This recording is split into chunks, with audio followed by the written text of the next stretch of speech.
podcast. I'm Maria, and we are joined today by Bram from NET ARABLE.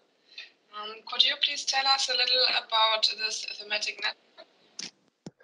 Yes, I'm very pleased to be in this podcast today. NET ARABLE was a thematic network that ran from 2015 until 2018. So the project is over now already for 2 years. And the focus of the project was organic arable cropping. We brought researchers, advisors, and most importantly, of course, organic farmers together to exchange knowledge, to identify best practices, to discuss latest research results, to help the farmers improve their arable cropping systems. This sounds very interesting. So you were working with a lot of partners across Europe? Yes, we had around 15 partners. These were research institutes, like for example, FIBEL, the Organic Research Institute for Organic Farming in Switzerland, the Organic Research Center in the UK, ICROFS in Denmark, but we also had several organic farmer associations like IAP in Italy, Bioland in Germany. Really, it is an effort to have different types of organizations more in the scientific field and organizations more working with farmers. We also try to have a geographical balance. So we had partners from all over Europe, from the south of Italy until Estonia, from France until Hungary and Bulgaria, so from West to Eastern Europe as well. Mm-hmm. And how did this work? How was the distance working, or did you have project meetings? Yes, we had project meetings once a year with all the project partners. And in between, we had meetings of the steering committee. So the steering committee was composed of the work package leaders. And even if this steering committee was also composed of different types of organizations, so more farmer organizations and research institutes, I think in the beginning we still took a bit too much a top-down approach, where we closely followed what was in the project description and following step by step what we had to do. While in the second half of the project, we understood we should be much more flexible and adapt the project, or be open to adapt the project to the wishes and expectations of the farmers. This was in a way built in from the start, that we had to do consultations, but we understood that we had to do more than consultations and really adapt the activities so that they really fit the expectations of the farmers. And that's why in the second half of the project we started to invite much more farmers to our project meetings, for example, that there could be a real exchange among the farmers, not only about at the level of the organizations, but at the level of the individual farmers. So you would say that adapting to the end users is a success factor? Yes, that's for sure a success factor, and but it's not easy, of course, because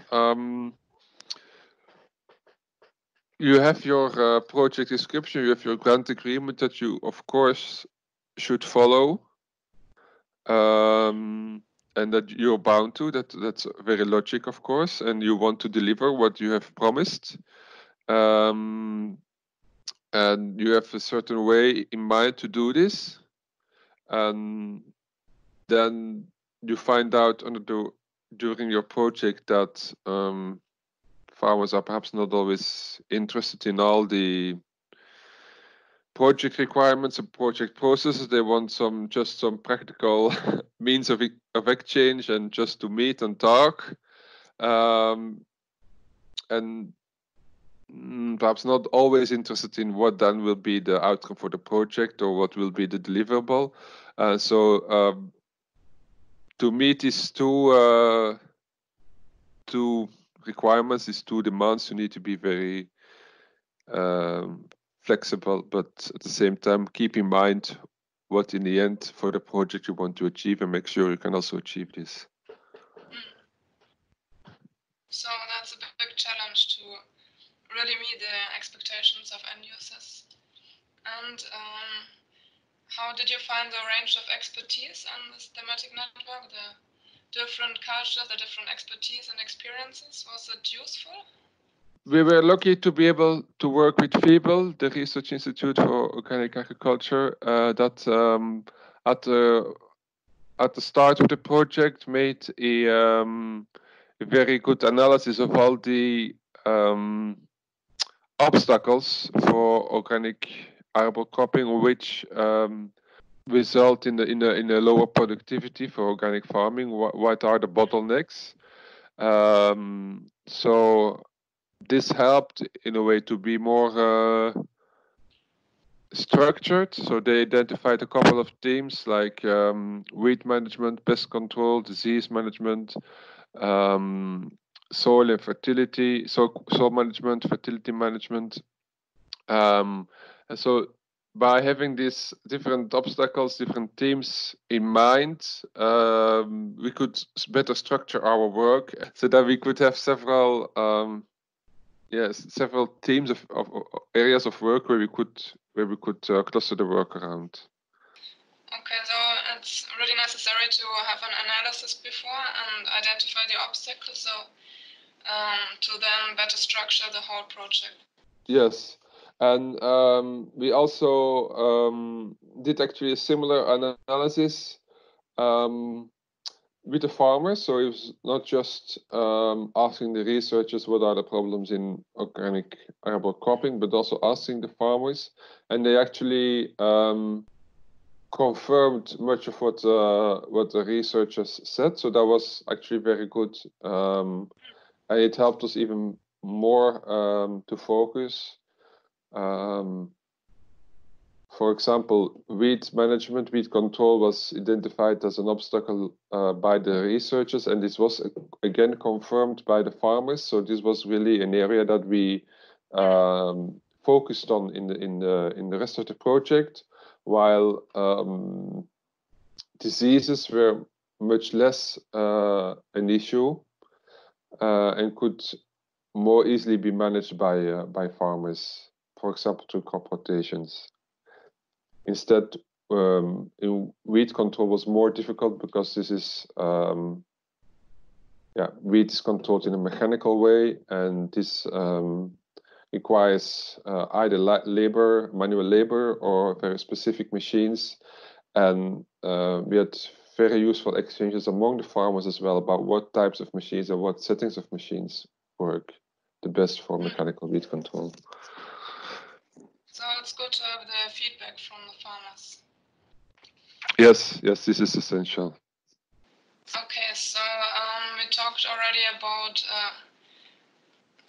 partnerships and with whom you work together, but could you now tell us a little about what your specific role was and aspects that you were involved in on the project?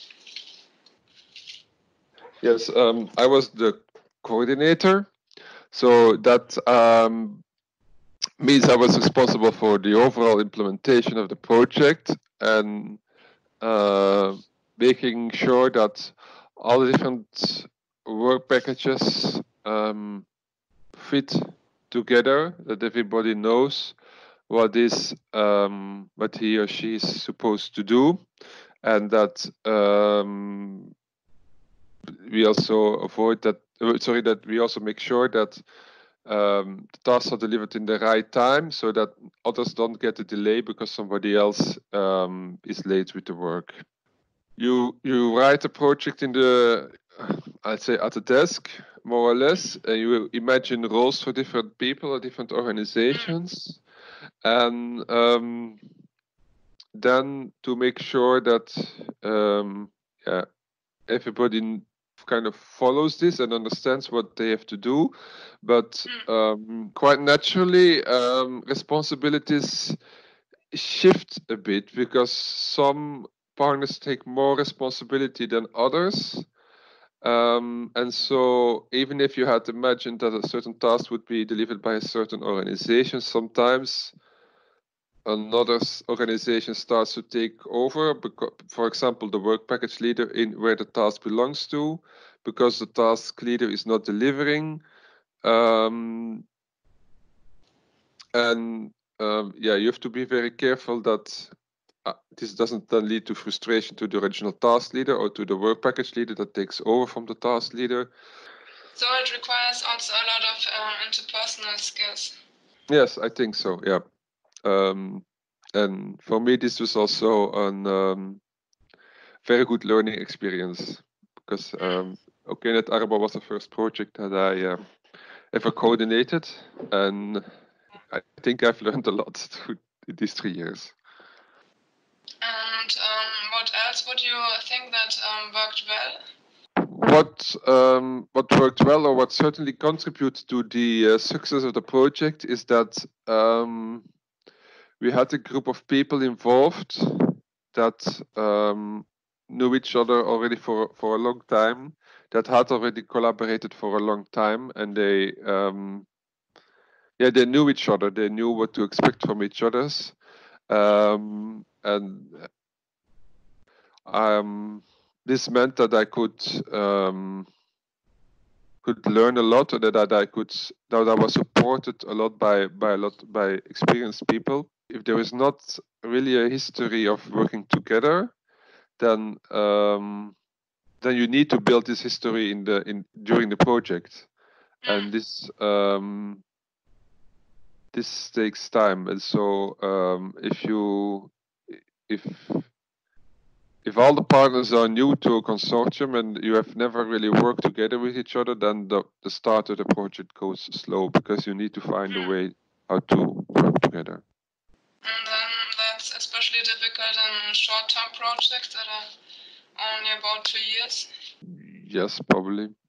And within your project, did you also network beyond your project?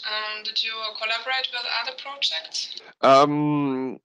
This was with Whiteys. This was a bit difficult because NET ARABLE was one of the very first thematic networks. It was in the batch of the first 5 thematic networks, and so the concept of thematic networks, the concept of multi-actor approach at all, was still very young.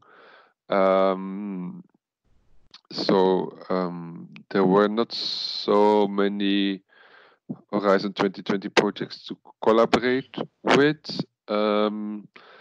But what we have done and what I'm still very happy with is that we contributed to the organization of the EIP Agri workshop Organic is Operational. That was organized by the EIP Agri Service Point in the European Commission to bring all kinds of organic operational groups from all over Europe together. And with IFAMU, with NET ARABLE, we contributed to the program. We were present there, and this was really good to connect NET ARABLE to different operational groups. So the connection between the different projects or operational groups is important. And are there other benefits that come out of this collaboration? Yes, in theory, yes. But again, the problem is that each project, each operational group, each thematic network or the project is a bit confined within its own logic. And so you try to follow your own structures, your own work plan, and you can have exchange with other operational groups, you can have exchange with other projects, you can talk, listen what each other are doing. But to do really something together is difficult. because you have to follow your own project meeting structure. So one So if the common platform is a common platform would be very good, and it would be very good if Arachnos could contribute to build such a common platform. And mainly for networking or also for the different outputs of the thematic networks? This is also very important. There are many thematic networks now, and all of them use their own way, their own system, their own platform to promote these results. I think it's really a good idea to build an online platform where all this material can be brought together, and that can be browsed in a very easy way. That is a very straightforward storage function, so that farmers and advisors easily can find information. With NET Arable and also with the follow-up project NET EcoFeed that started in 2018, we didn't wait for that. We started already our own platform. It's called Organic Farm Knowledge, where we brought together the outputs of the two projects, from NET Arable and NET EcoFeed, but also started collaborations with other organic research projects like Live Seed on organic plant breeding, or Relax on organic inputs. And we hope that organic farm knowledge can become a central knowledge platform for the organic sector. And I don't think that needs to contradict the efforts that Arachnos or Eureka are doing in building another platform. It's very good that there is a central platform with all the relevant information.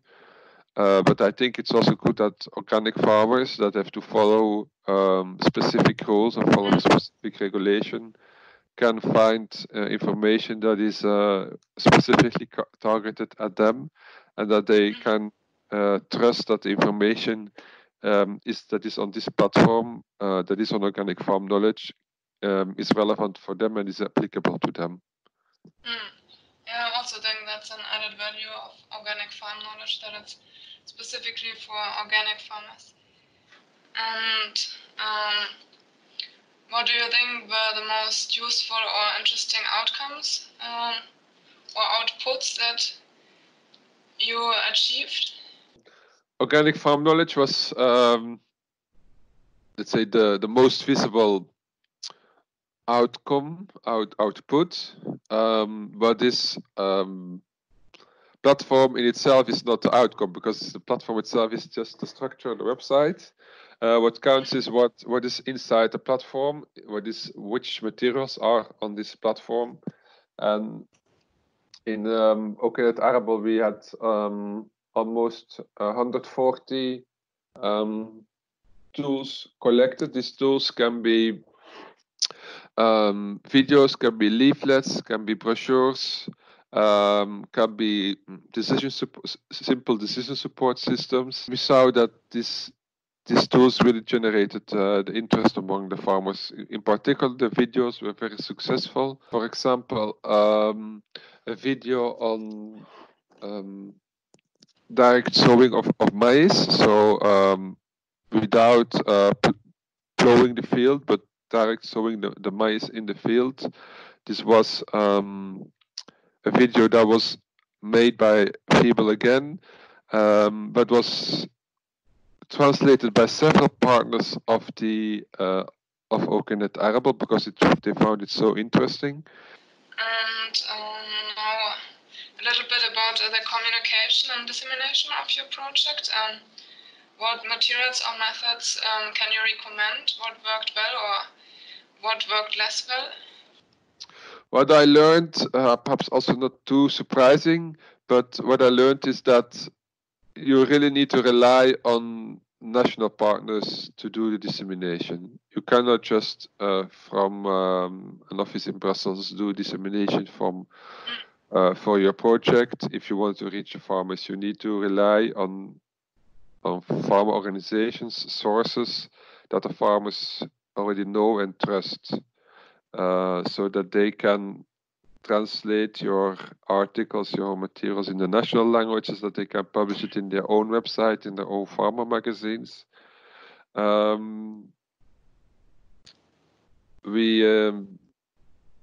We tried also a lot to disseminate through social media, Facebook and Twitter.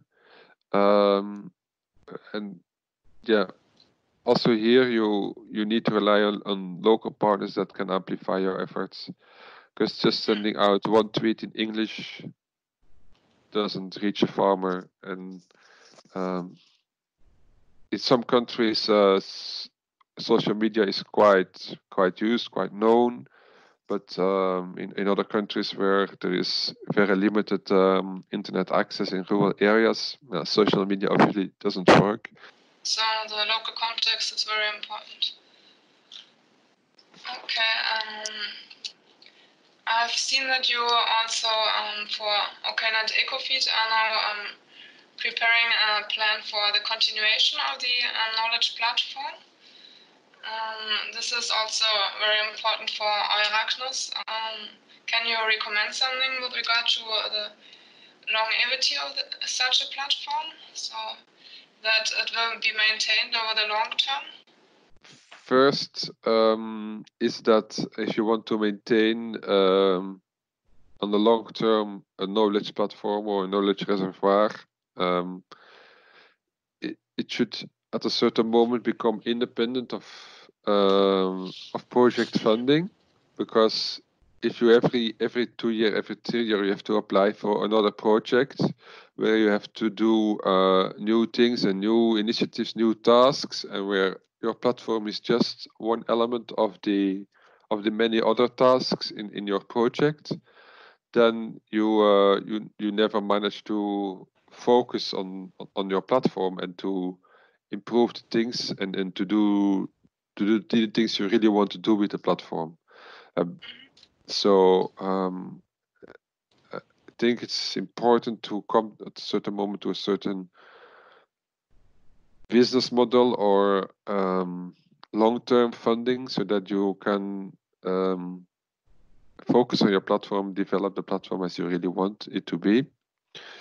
And then about the platform itself, the function of the platform itself, a very easy search function is really important, that and a good search function, to that people can find the information they're looking for. This is a big challenge. If people type a keyword or a search like direct sowing in organic farming, that they find relevant material, that they don't find something about control of Tiletia, or that they don't find something that is not relevant to what they're searching for. So this is that people don't lose time on your platform. That's important. Secondly, your platform is available in several languages, again, because English might be the European language, or the language that we use to communicate at the European level, but doesn't mean that all farmers or all farm advisors even speak sufficiently English. So you have to have your platform in several languages, in several European languages. And this is a big challenge, because Google Translate offers some possibilities, but translation is not always perfect, and it's also not feasible to translate everything by humans, because that would be too much work to translate everything on your platform in several languages. That would cost too much. I think there's a lot of scope to improve existing translation tools. And then what is also very important for the longevity of your platform is that it is not too complicated to add more information. That's kind of self-feeding, that visitors and projects that want to collaborate can upload more content, or can upload content on their own, while assuring a quality control, of course, that not just anybody can upload any material. Well, why I'm saying this is that because if it's just one or two organizations that are behind your platform, that are managing your platform, if they have to upload all material, it goes very slow. That's a kind of a bottleneck, and if they have to upload and check everything, it will be much more easy to populate your platform if you can get input from a whole community that is behind your platform, that is behind organic farm knowledge. But for that, you have to have an easy and straightforward way to upload your materials. But you also have you have to have a good system in place for quality control, because if just anybody can upload, then the information is not reliable anymore. Yeah, thank you. These are very crucial points. I think we can learn a lot from your experiences. So we already come to the end of this podcast. Do you have anything more to share about OK NET ARABLE? I can finish with saying that it was a very good experience for me. I personally learned also a lot, and now I'm still very happy that I had the opportunity to work with all the partners of OK NET ARABLE. I'm glad to hear that. Thank you very much for joining us today. It was a really interesting discussion. All right. Thanks a lot for inviting me.